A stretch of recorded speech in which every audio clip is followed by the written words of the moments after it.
In a world that's always racing forward, sometimes we need to slow down and reconnect. Connect genuinely, broaden your perspective, and share your passion. Bona fide dialogues, where authenticity, creativity, and passion merge. Welcome to Bona Fide Dialogues. Stephen Fish is a comparative political scientist who specializes in democracy and authoritarianism, religion and politics, and constitutional systems and national legislatures. Professor Fish writes and comments extensively on international affairs and the rising challenges to democracy in the United States and around the world. He appears on BBC, CNN, and other major networks, and has published in the New York Times, the Washington Post, Los Angeles Times, the American Interest, the Daily Beast, Slate, and Foreign Policy. He has served as an expert consultant to US federal agencies and international organizations, such as the European Commission for Democracy Through Law. Fish studied international relations, economics, and history at Cornell and the Johns Hopkins University School of Advanced International Studies before receiving his PhD in political science from Stanford. In addition to UC Berkeley, he has taught at the University of Pennsylvania and universities in Russia, Poland, China, and Indonesia. He served as a senior Fulbright Fellow and visiting professor at the Erlanger University, Surabaya, Indonesia, and at the European University at St. Petersburg, Russia. He has also been the recipient of the Distinguished Social Sciences Teaching Award of the College of Letters and Science at Berkeley.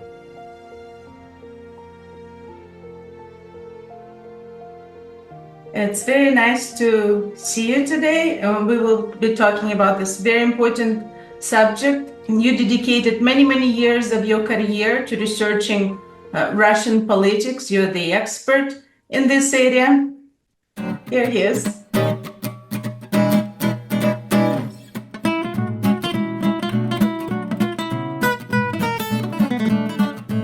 You speak perfect Russian. You lived in Russia. You taught at the university in St. Petersburg. And I was wondering if in the last 2 years, did anyone from the US government reach out to you for advice regarding the situation in Ukraine? Yeah, first of all, thank you, Christina, for having me on. I'm afraid my Russian isn't perfect. It's actually getting kind of rusty now. And but in response to your question, I have not been consulting with any government agencies lately about the situation in Russia. I've been doing some public commentary. I've been on news programs. For example, the BBC. I was on the other night, just serving as a commentator on BBC for a short interview. But I've not been consulting with government agencies. I know you talk a lot about leadership in politics. You understand Vladimir Putin better than most people. You studied, his character, personality, leadership, political leadership style. Why do you think he started this war? There are many possible explanations for why Putin launched this war in Ukraine. I think we have to start with the notion that Putin does not believe that Russia could even survive long term. And it certainly can't be the country that he wants it to be in the global system unless it's an empire. Putin views Russia shorn of its empire as naked, as reduced, as probably insecure even with its own borders. He thinks Russia is naturally an empire, and he thinks that empire stretches probably back to about the borders of 1914, right on the eve of World War I. I think that's what Putin has in mind when he talks about historic Russia. Now, that's broader than the Soviet Union. That's even bigger than the Soviet Union was. It includes Finland. It includes parts of Eastern Europe that were not part of the Soviet Union. They were actually part of what we call the Eastern Bloc, or those East European countries that were subordinate to the Soviet Union between the late 1940s and the late 1980s. So that's what I think he has in mind when he talks about Greater Russia. At least he has in mind what was the Soviet Union. And for some reason, Putin thinks that Russia, without its empire, is insecure. It's not a great country. It's not realizing its destiny in the world. He said something very interesting back when he first came to power in 2020. He said, Russia will be great or it will not be. And by great, he really meant that it will be an empire. Now, Ukraine is the key to Russia being an empire. Without Ukraine, Russia really isn't an empire. It could have control of, or perhaps it could even invade and annex Belarus or Kazakhstan or some other country like that. Unlikely to happen anytime soon, of course, but it still wouldn't be a full-blown empire. Ukraine is a major country. It's a country of 44 million people, as you know, given its economy, its geographical location, its culture. It is key in Putin's way of thinking to Russian identity. As long as Ukraine is independent and it's not part of Russia, then Russia's not an empire, the way Putin thinks about it. And if Russia's not an empire, it's insecure, it's not great, it's not fulfilling its historical mission, it's economically always going to be in trouble, and it's also going to be in conflict with the West because he's afraid that the West will cooperate with Ukraine. And thereby applies pressure to Russia. Now, why invade Ukraine? First of all, just to own Ukraine, to make Ukraine part of Russia for the reasons we've talked about. We also need to perhaps look at domestic political reasons. When Putin undertakes an act of imperialism, his popularity tends to rise. And we saw this after Crimea. After he invaded Crimea, his approval ratings went up. Generally speaking, when a Russian leader does something that amounts to an attack on a foreign country, that is an imperial act, that makes him more popular. And that's, like, as I mentioned, what Crimea did. Putin's approval prior to the launch of the war on the Donbass and then annexing Crimea back in 2014 was actually slowly declining. It was still pretty good, but it was declining from kind of the 70s down to somewhere in the 50s over the course of a few years leading up to that war. Well, after he invaded the Donbass and annexed Crimea, his approval rating shot back up to about 80, and they stayed there for several years. Then they started declining a bit again. When Putin launches a war, he thinks it's going to be popular domestically, and typically it is. Typically it is. What's more, Putin is always looking for things, large-scale assets to give his cronies to buy them loyalty. So if he conquers new territory, especially this rich industrial territory of eastern Ukraine, that gives him whole sectors, whole towns, whole factories he can hand out to his cronies to buy their loyalty. And of course, they kick back a large part of those proceeds to Putin himself, so he gets to enrich himself. This is just old-fashioned plunder capitalism, but this, in fact, is the way Russia under Putin acts. So, interesting. For all these reasons, Putin, I think, felt like he needed to invade Ukraine. Yeah, I didn't hear about this point. Very interesting point you just mentioned. How about NATO? Many people in the US believe that if Ukraine didn't push this subject regarding joining NATO, Putin wouldn't take this step and invade Ukraine. I think Putin would eventually have invaded Ukraine no matter what.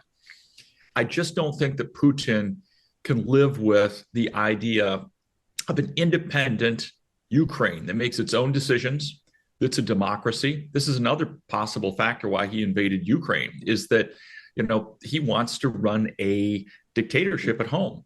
And if you have a democracy next door where people seem to be governing themselves and doing reasonably well, that's a sign to Russians that they could live in a democracy as well. The Ukrainians are close enough to Russians culturally and historically that it would look like proof that well, if they can live in a democracy, we can too. And the last thing Putin wants is for anyone in Russia to think that Russia could be a democracy, that Russia's naturally a democracy. His argument is always that, oh no, we're naturally an autocracy. We always have one-man rule. We never have democracy. That's the Russian thing. To have a thriving democracy next door could be a problem. And with or without the threat of NATO membership, to get back to that point, I think that Putin would not abide. He would not in the long term, tolerate an independent Ukraine that's making its own economic policy, its own foreign policy decisions, and so on. I think he's made that clear all along. So I don't think it was the prospect of NATO membership that necessarily caused Putin to invade Ukraine. I do think that the prospect of NATO membership was especially irksome to Putin, and for a simple reason. If a country joins NATO, Russia can't invade and annex it. So, Ukraine joining NATO would mean that Russia would no longer be able to invade Ukraine and annex Ukraine. Because it seems unrealistic at this point, right? For Ukraine to join NATO. Right now, I don't think Ukraine should even push this point. There are other ways to obtain security guarantees. For example, Israel is not the member of NATO, and America provides so much protection and support to that country. What do you think about this? I think that's a different situation. That's a bilateral relationship with an ally that's in the Middle East. It's a very different situation. There isn't one overwhelmingly powerful country that threatens to invade Israel, that's been there for centuries, that has traditionally deprived Israel of its sovereignty. I mean, it's just not the history of Israel. As we know, with countries of Eastern Europe, Russia is there, a country that historically has tended toward imperialism, that has occupied and has very often shown an interest in occupying and controlling those territories. I think it's been very important for East European countries' security to obtain NATO membership, which is why they were eager to join NATO, and why even all these years later, despite the fact that Viktor Orban in Hungary and these other East European leaders like to thumb their noses at the EU, none of them have sought to exit NATO because they know it's an important security guarantee. What's more, it's important to remember that NATO really doesn't threaten Russia. As soon as a country joins NATO, Russia knows there's not going to be any invasion of Russia through that country. Membership in NATO brings along with it a responsibility to act as part of the collective whole. There's no way that Ukraine would ever launch an attack on Russia if we're part of NATO. I think NATO membership for Putin is especially irritating and intolerable because if a country becomes a part of NATO, he can no longer invade and annex it. Do you think it's even possible for Ukraine to join NATO? It doesn't seem like that. It seems unlikely now. Trump is certainly not interested in Ukrainian membership in NATO. Trump tends to side with Putin. Trump tends to, he's even suggested that Ukraine provoked the invasion. Ukraine is at fault for Russia invading it. Putin is the one guy in the world who Trump has never failed to lavish with praise. Trump is Putin's man in America. And I can't see Trump pushing for Ukrainian membership in NATO under any circumstances. What's more, you have the spoiler state, of Hungary, which, I think members of the EU, certainly, perhaps NATO, need to be discussing mechanisms to expel from those organizations, but it's still there. And so I don't think you would get a unanimous vote in favor of Ukrainian membership in NATO anytime soon. In fact, I think many major NATO states would not want to see that. In the long run, we need to face the possibility that if Ukraine is forced to concede territories that Russia now occupies and to give those up, to give up whole parts of its sovereign territory to Russia, that it should, if it seeks NATO membership, and if NATO members view NATO membership for Ukraine as the way to go, then the remaining part of Ukraine could join NATO. That could be part of a big grand bargain. That doesn't seem to be the offing right now, but one could imagine that in the long run it would be possible. Leadership. I know you talk a lot about leadership styles. Could you please talk about it a little bit? Maybe it will help us to understand Vladimir Putin better and somehow predict his actions. That's what everyone is trying to do now. What's Putin gonna do? What is he thinking? Well, Putin has always been pretty consistent in his aims. He has always wanted to control his neighbors. He's always wanted to reestablish Russian control, either directly through invading and annexing pieces of neighboring territory, or to exert de facto control, politically, military, economically, over his neighbors. He's been very consistent with that.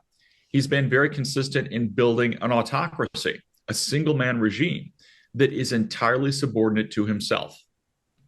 And I think we can say he's been single-minded in that pursuit ever since he came to power. He seems to view that as the natural order of things for Russia. He thinks Russia is naturally an autocracy that always looks to a single, the Russians naturally look to a single figure to rule them. And he assumes that Russians don't want to really have any say in how they're ruled. He thinks that's the Russian thing to do. Now, of course, that entirely comports with his own personal interest in being the dictator. So it's hard to say which one is driving his behavior, but they certainly do go together.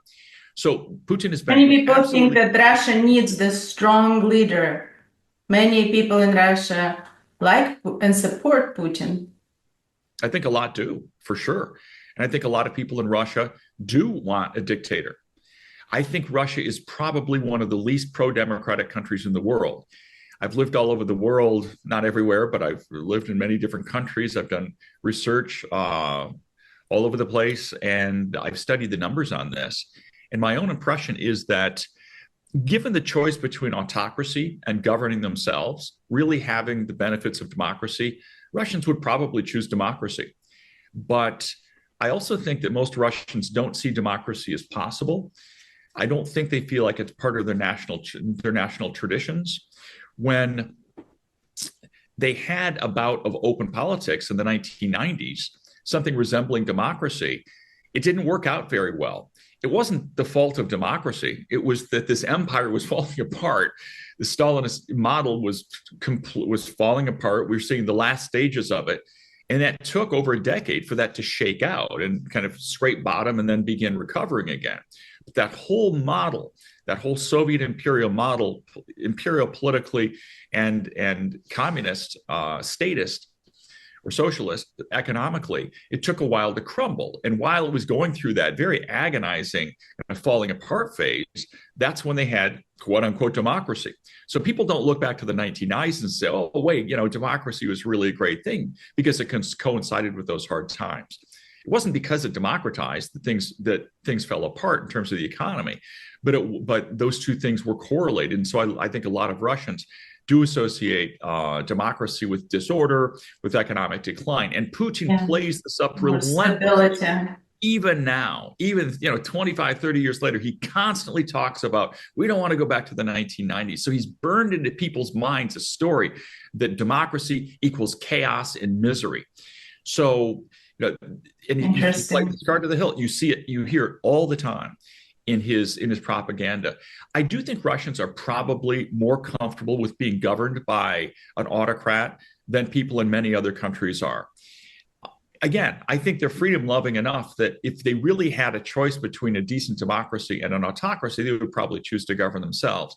But they've never really had a democracy over the long run. They don't really know what it's like. And during the 1990s, when I was doing field work there, I couldn't help but notice that only a small portion of Russians were really involved in trying to build a new democracy. Most people didn't seem to care all that much. And when Putin, perhaps because the economy is falling apart, but then when Putin came along and said, you can have your strong man rule back here. It won't be the Soviet Union, but it's going to look kind of like it. It's just going to be a single man dictatorship rather than a party dictatorship. An awful lot of Russians just breathed a sigh of relief and said, okay, fine, let's get back to normal here. Very, very, very interesting. And going back to trying to figure out how to solve all of this with the election in the United States now, many Ukrainians are concerned that America wouldn't provide as much support as we used to. What do you think about that? I think there's reasons for Ukrainians to be worried that American support is going to be much more limited now. Trump has always made clear that he is on Putin's side. as I mentioned earlier, that he does not support the United States strongly supporting Ukraine.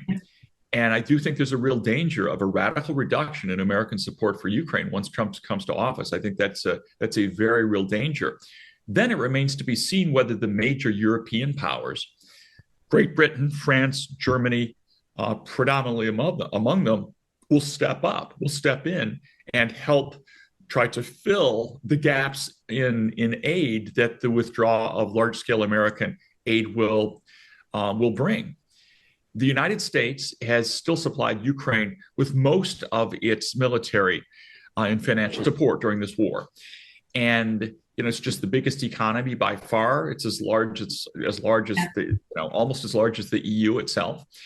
But at the same time, the Europeans have not done on a per capita basis as much as the United States has. Some European countries have, Poland, Estonia. You can think of those eastern part of the NATO alliance countries. They've really stepped up and supported Ukraine, Estonia, Latvia, countries like that. Czech Republic hasn't done badly either with supporting Ukraine if you look at per capita expenditures. But the United States has still been by far the largest supporter of Ukraine. The question is now, does Europe have leaders? Does the new British Prime Minister have what it takes to make the case for strongly aiding Ukraine, for getting the government money he needs to try to fill some of those gaps in American support? Biden was leading these efforts. He was. The German chancellor is really, I think, made of soft wax. I'm not really sure this guy's got what it takes. He doesn't strike me as a very strong leader. And, President Macron in France, will these publics also in Europe get behind really strongly supporting Ukraine? I think it's very hard to know right now how they're going to react because Trump is going to be such a different kind of administration than Biden was. And general population, all Americans, I believe most Americans support Ukrainian people.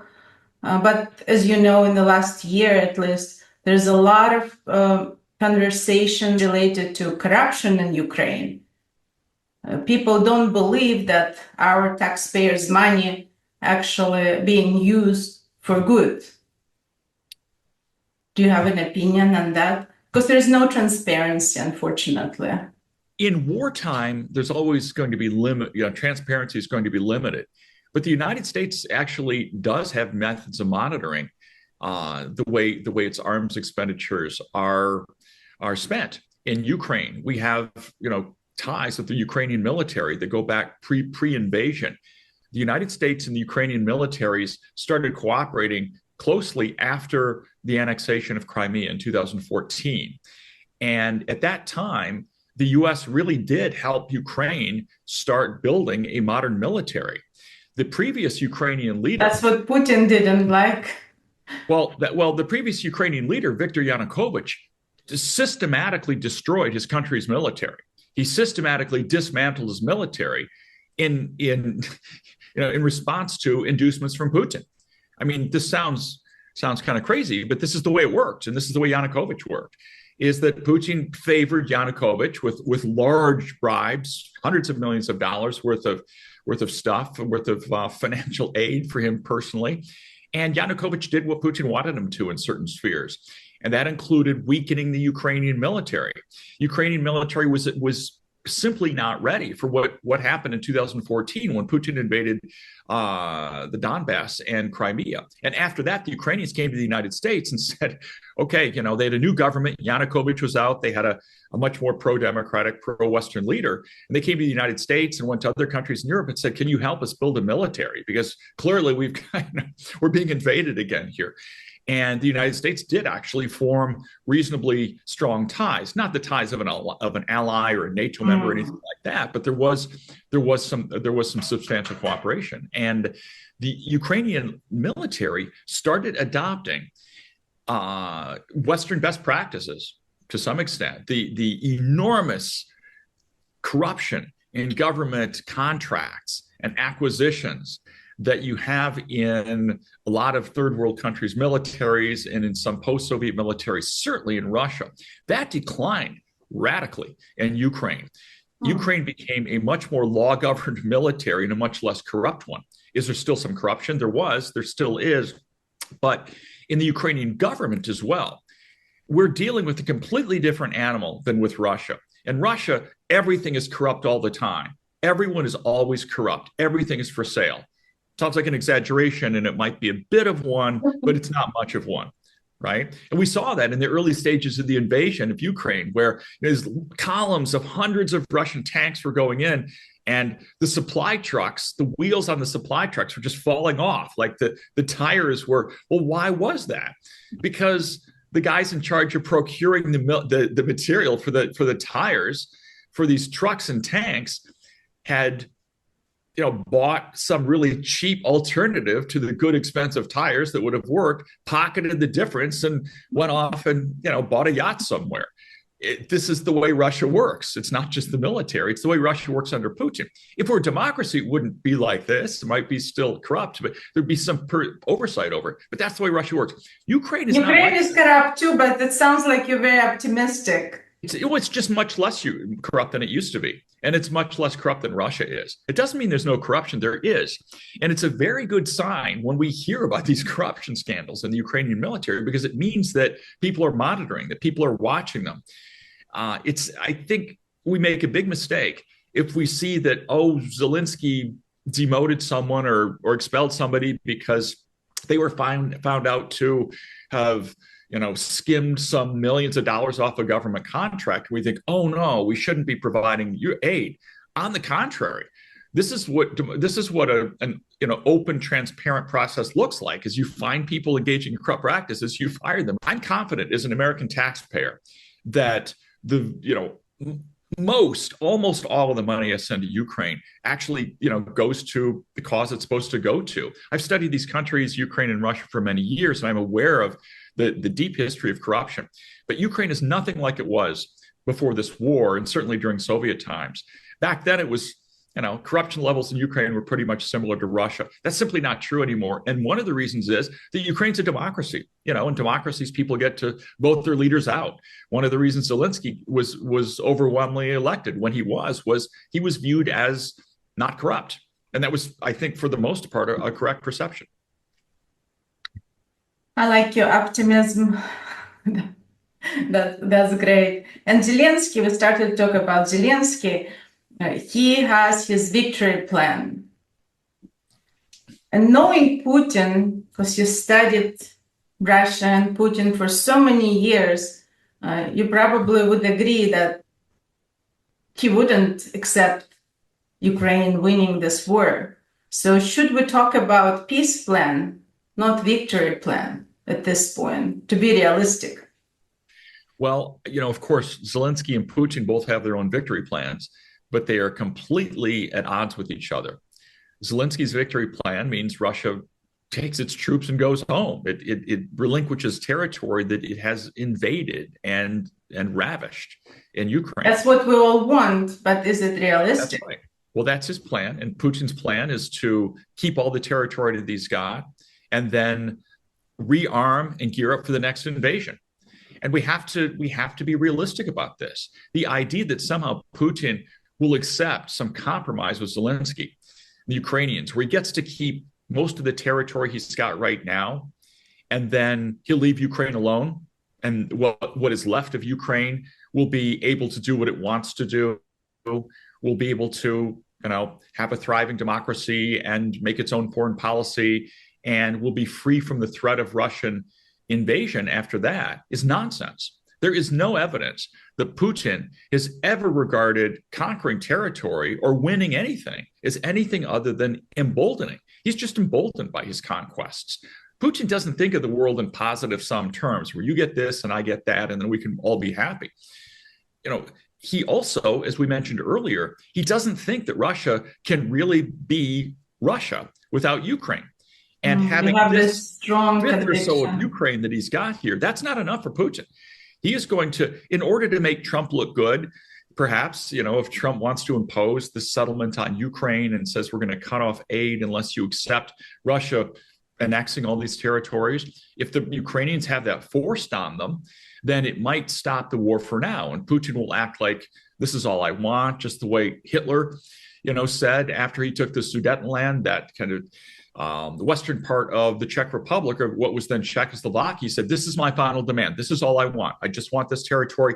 Then I'm going to take my toys and go home. Well, it's exactly the same thing with Putin. This is not the end of his attack on Ukraine. As long as there's any Ukraine left that is not under Russian control, that is not annexed to Russia, Putin will not rest. That's a fact. And if you don't understand that, you haven't been paying too much attention to Ukraine. It's possible that he could, be willing to leave the far western regions of Ukraine in, as a little rump Ukrainian state, pieces of Ukraine that weren't traditionally part, perhaps, of some iteration of the Russian Empire. But there's no way that Putin is going to be okay with a free, thriving Ukraine that's even as large as it would be after he is able to take these new territories. And I think that right now you hear a lot of naive talk in the press about, oh, now we're going to get peace, and all that American and European military aid that can go into rebuilding Ukraine. We hear a lot of that right now. And I think a lot of people are talking in those terms. And even people who want to support Ukraine in the war are thinking, well, if Ukraine can't retake those territories itself, then maybe this will be okay. Maybe there'll be a silver lining to Trump coming to office. And sounds like not going to happen. Yeah, it sounds like he's unstoppable. That's what I'm hearing. So what's the solution then? No, Putin is stoppable. Putin is stoppable. If the West unequivocally and without hesitation supported Ukraine, especially if it supported bringing Ukraine into NATO, Putin would be stopped. The combined forces of NATO, or just the United States alone, are multiples more powerful in military and economic terms than Russia is. If the West had the resolve to really protect Ukraine, it would be protected. The question is, how much is the West willing to spend on this? Now, I think, as an American taxpayer, that spending tens of billions of dollars and every year to support Ukraine's independence and freedom is a good investment. But the price we're paying is human lives. Fighting until last Ukrainian, it's not something I personally want to see. Absolutely. And I totally sympathize with that. But I also think that if the West strongly supported Ukraine to begin with and unequivocally supported Ukraine, that Putin would not be able to continue to prosecute his war the way he's done. But more we push Putin, more we're escalating the situation, then there's a risk of nuclear war. I think there's less of a risk of nuclear war if the West stands up to Putin. Putin, again, the more he gets, the more he wants. And he's constantly making nuclear threats. But if you take those seriously, then we would just never defend ourselves. We just say, oh, Putin might use nuclear weapons, so let him have Ukraine. Let him take it over. Let him enslave the Ukrainian people. Let him have Poland because he might use nuclear weapons. I don't find this argument very convincing. Putin knows that the United States has nuclear weapons, and our nuclear weapons arsenal, frankly, is much better than his. There's so much corruption in the Russian military that a lot of those missiles are probably and that's not true. That's not true for our nuclear arsenal. And when Putin, talks about using nuclear weapons, I think it's the height of irresponsibility. You don't hear Chinese or American or any other leaders doing that. And second of all, he lives in his own little, la-la land, his own little bubble. But even Putin is well briefed enough to know the United States has nuclear weapons too. So, I'm not that worried that he's going to use nukes. It's possible he could use some low-grade nuclear weapon near the border with Estonia or something to provoke an action to try to test the United States. But in terms of full-on use of nuclear weapons against Western countries, he knows that would trigger the end of Russia as it exists. And above all, what's important to him is himself. He knows that he would probably die and his cronies would probably die in a nuclear exchange. That's what matters to Putin. That's children, all. Yeah. Right. So he has family, he has children. Yeah, well, he just wants to, I think he just wants to survive himself in order to continue to plunder the country. Things got escalated last week. Yes, indeed. The problem is that you can deal with Putin two ways. It's actually quite simple. You can either stand up to him, in which case he'll respect you, and he will typically stop or back down, Or you can be afraid of Putin. You can give in. You can say, oh, gosh, threat of nuclear weapons. We don't want to insult you. We don't want to bother you. And he keeps going. He keeps going. He's a very simple guy. He regards concessions as a sign of weakness, and he keeps pressing. He doesn't live in a positive sum world or you get this and I get that kind of world. It's just what's ever bad for my enemies is good for me, and what's ever good for me has got to be bad for my enemies. Let's see what Mr. Trump will be able to negotiate. Yeah, but many Ukrainians worry that it's not going to be a fair deal. That's right, and for good reason. And for good reason, because Trump has been on Putin's side all along.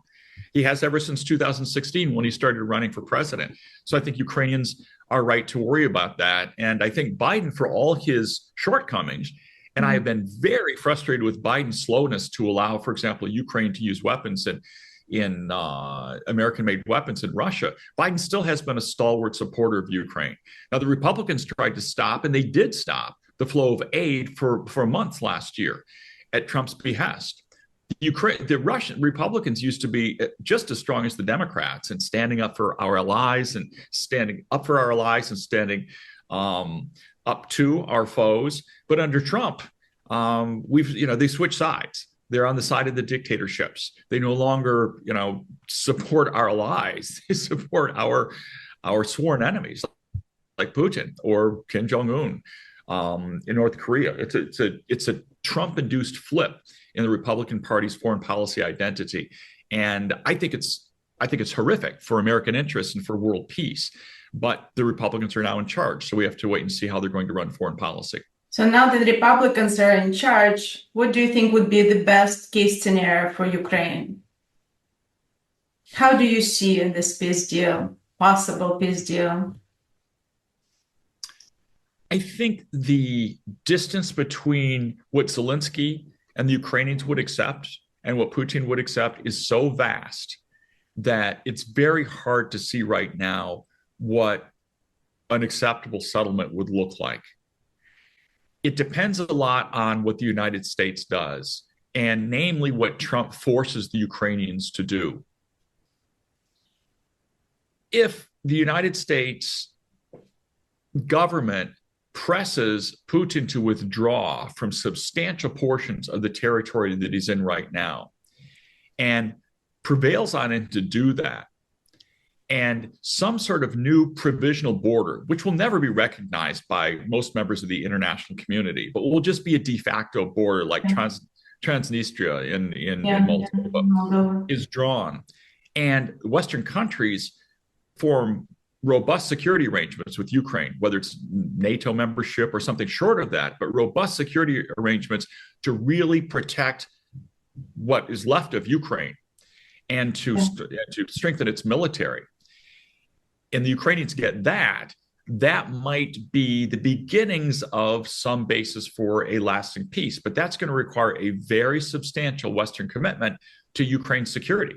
I'm not sure that Trump feels any commitment to Ukraine's security at all.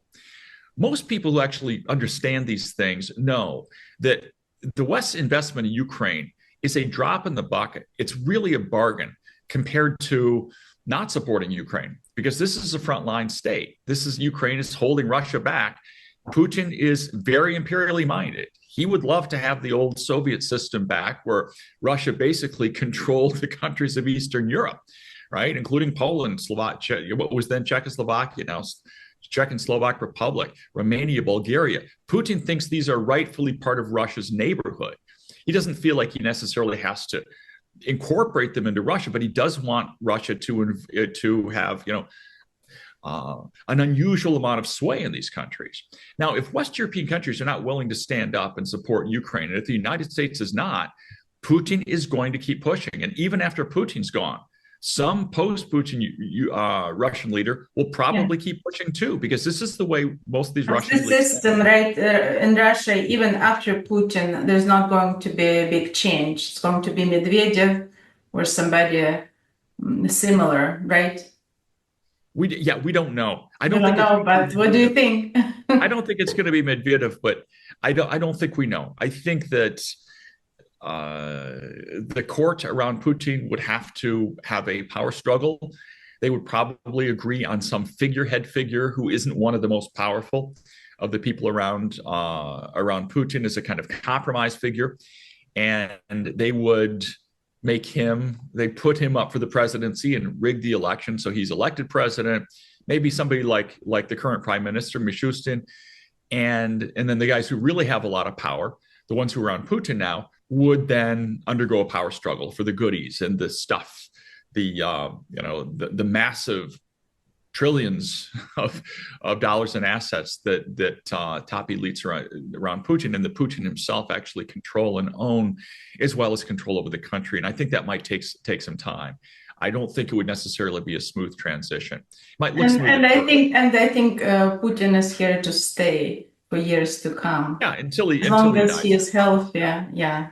If you can make the mistakes that Putin has made in office and stay there, then you're probably going to be there forever. Like Stalin, Putin has made unbelievably stupid mistakes. They were extremely costly to Russia. Stalin, when he was told the Nazis are going to invade soon, the Nazis are coming, he said, oh, no, they're not. Stalin didn't want to believe it. He had a deal with Hitler, and they said, no, he's not going to violate that deal. He's going to, and all his military intelligence and all his subordinates were saying, actually, Comrade Stalin, we're going to be under attack soon. He said, no. While he purged the military, while he went through and shot, large sections of the officer corps of the military and underprepared the Russian military, then the Nazis came in as a result of Stalin's stupidity and willful ignorance. They swept all the way to the edges of Moscow, circled St. Petersburg, what was then Leningrad, and raped, a large portion of Russian territory at the cost of tens of millions of Russian, Ukrainian, Belarusian, Baltic lives, people in the Soviet Union. So, under normal circumstances, a leader who had done that would be thrown out by his subordinates. They'd just come to his house and they'd say, you're done. And they'd all pull out a gun or whatever they do in circumstances like that. And Stalin thought that was going to happen to him. Stalin thought he went to his dacha and holed up and spent all day in bed because he was just waiting to be arrested.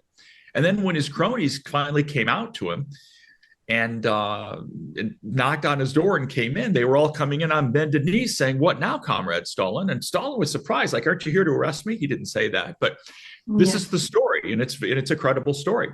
That's what you'd expect. It's the same thing with Putin. It doesn't matter what Putin does. It doesn't matter how stupid it is. It doesn't matter how costly it is. It doesn't matter how much it costs the Russian elite their fortunes. They are probably not going to move against him. And so Putin knows that he's fully secure in power. If you look, for example, at the way he dealt with the last terrorist crisis in Moscow, that horrible attack on that concert venue in Moscow, the CIA warned him weeks in advance that was going to happen. They even told him the venue. They told him, we've got the intelligence. Here's where the attack is going to be. And he publicly dismissed this as a provocation. And then the attack happened, exactly where American intelligence operatives told him it would. They gave him this information to help him save Russia from a terrorist attack. Then he blamed Ukraine, said these guys came from Ukraine, and got away with it. It's like, in a democracy, anyone like that would be voted out of office. In most dictatorships, the people surrounding him would just get together and have a cabal and throw him out. In Russia, Putin could do anything, no matter how stupid, and he's still going to be sitting there. That's what it looks like right now. Of course, there's still the possibility of a palace coup against Putin. I think it's unlikely, at least for now. The whole world is worried about World War III. Should we all be worried? About World War III? Yeah. I think World War III is always a danger. I think in a nuclear armed world where a number of major powers have thousands of nuclear weapons, that the danger of a major world war that would decimate entire countries is a big danger. It seems like we're closer to it now than ever. Perhaps. I think one of the reasons why we think that is Putin keeps telling us we are. If he doesn't like what the West does, then he rattles the nuclear saber. He says, I'm going to use nuclear weapons. Well, no other leader in the world actually does that. That's incredibly irresponsible. But the fact is that Putin... But we don't think he will do it. Putin's not a suicide. And No. Putin also knows that the United States and our allies are much, much stronger militarily than he is. He's got nuclear weapons, to be sure. But once he uses them, Russia's done. Russia's finished. Now, it depends on how he uses them. But if he launched a nuclear attack with nuclear missiles on the United States or Europe, Russia would cease to exist as it is today, and Putin would cease to exist. American intelligence knows where Putin is at any given time. You don't know exactly what bunker he's in, but they can follow his movements. They know where he's at. And nuclear weapons have a very large kill radius, depending on the type of weapon you're looking at. Putin knows that if he uses nuclear weapons against the West, that he's finished. So we also know that if you back down when Putin threatens you and say, oh, no, we don't want nuclear war, so whatever you want, Vladimir Vladimirovich, of course we don't offend you because we don't want to die. That's the kind of attitude that makes it more likely that we're eventually going to trigger him. More likely, right? That if you worry about triggering Putin, you're going to end up raising the risk of nuclear war because he's just going to take that and run with it. He's going to press further. He's going to apply pressure on Estonia and Latvia and Lithuania and Norway and other countries that the United States and its NATO allies are treaty bound to defend. If Putin goes after Estonia, just a little border incursion into eastern Estonia, the United States is treaty bound to treat that like an incursion into the state of New Jersey. You know what the NATO Charter says? It says that we have to treat an attack on any one of our members like an attack on ourselves. Now you're in a real danger of nuclear war. Now we're not just talking about Putin with his waving, right, going on, but you're talking about something that's where we really seriously have a real danger of nuclear war. And the more you appease Putin, the more you appease Hitler, the more you appease people like these sociopathic imperialists, the higher the risk that you will eventually have to resort to nuclear weapons. I think that's an incredibly important thing for people to get into their heads. You have this very optimistic view.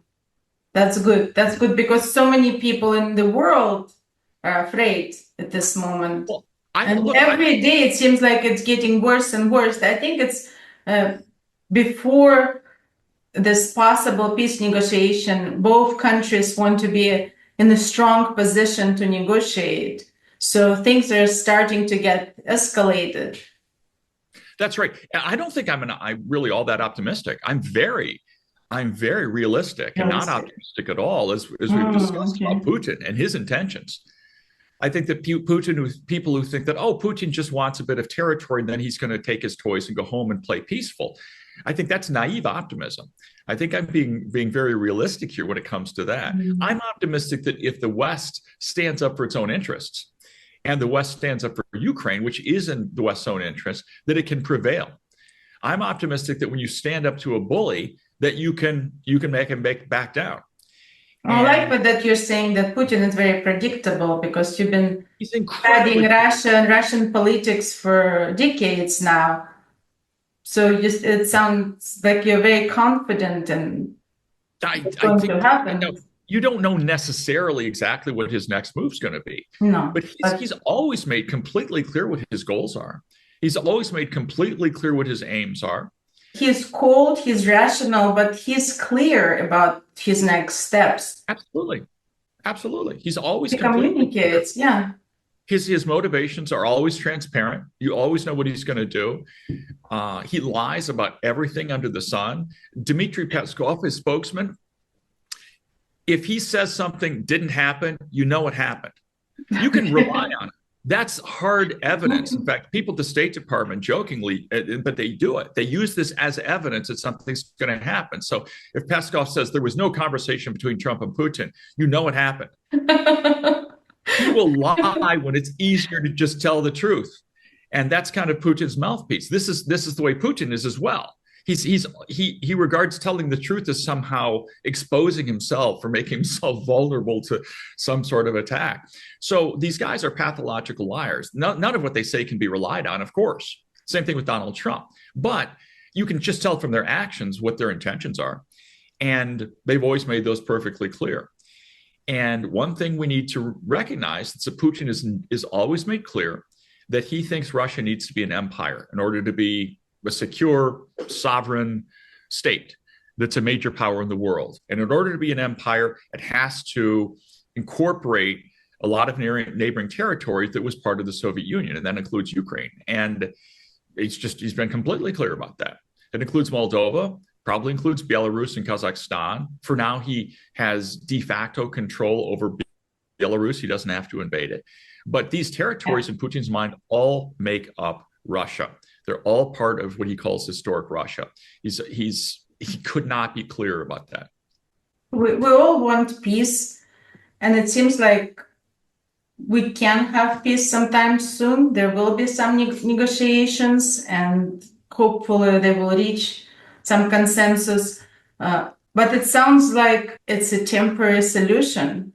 It seems like there is no long-term solution to this conflict. The only long-term solution would be if Ukraine, or what's left of Ukraine, were to obtain NATO membership.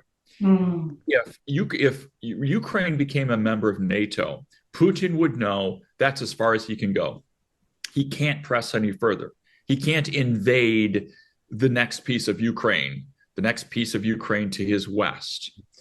He can't do it anymore, or else he will incur the wrath of the West. That could trigger the use of trigger a massive military response by the United States and its NATO allies. Yeah. If that line were drawn, there would be grounds for lasting peace.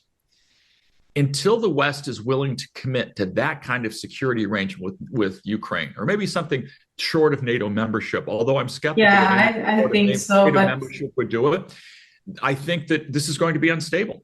I think this idea that Putin's going to take some territory and be happy with what he's got is the height of naivete.